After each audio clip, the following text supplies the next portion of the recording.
আসসালামু আলাইকুম এভরিওয়ান। তো সকলে কেমন আছেন? আশা করি আল্লাহর দয়ায় সবাই ভালো থাকবেন। তো চলুন আজকে ব্লগটা আপনাদের সাথে আবার শেয়ার করি।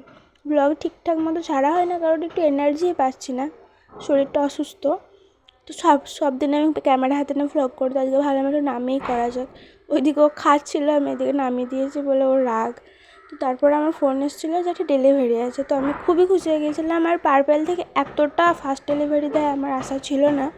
তো আমি পার্পেল থেকে প্রোডাক্ট অর্ডার করেছিলাম, তো এগুলো আমার ছিল চুলের জন্য। মানে প্রচণ্ড পরিমাণে চুল উঠছিল, চুল আমার আগের মতো ছিলই না। আমার কচি হওয়ার পরই এই সমস্যাটা দেখা দেয় সবারই, আমারও হয়েছে সেম। সেই জন্য ভাবলাম একটু যত্ন নেওয়া যাক। তো এটার রেটিংগুলো ভালোই ছিল, মানে খুবই ভালো।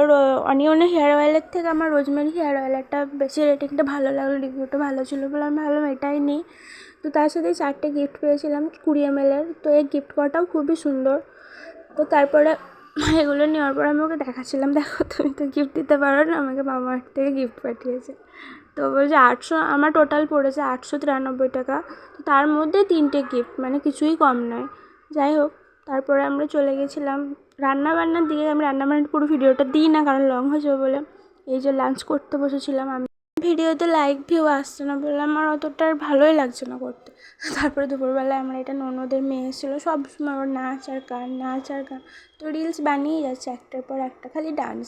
তো তারপরে আমার মেয়েটা ওইদিকে ওই যে বসে আছে, আমার একটা পাশের বাড়ি জায়ের মেয়ে, তো ওর সাথে খেলা করছিল। আমি সব নামিয়ে দিয়েছি, ও এটা নিচ্ছে একবার ওটা নিচ্ছে। আর এখন মানে দাঁত বেরোনোর টাইম, তো দাঁতগুলো বেরোবার জন্য কেমন মুখে সব জিনিসটাই ভরে নেয়।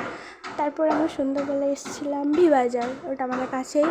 এবং সেখানে খুবই অফার চলছিলো, কিন্তু সে পুরোনো জিনিসেরই অফার চলছিলো, কোনো নতুন কালেকশন আসেনি, সেজন্য গিয়েছিলাম।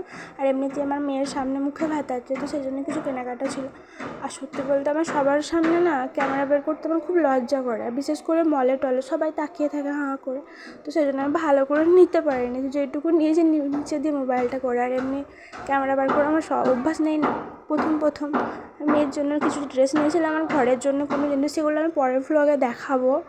এই ভ্লগটা অনেকটাই লং হয়ে যাবে। আর আমি যাচ্ছিলাম দোতলায় কিছু আমার ড্রেস কেনার জন্য, কিন্তু সত্যি বলছি সেরকম কোনো কালেকশনই ছিল না।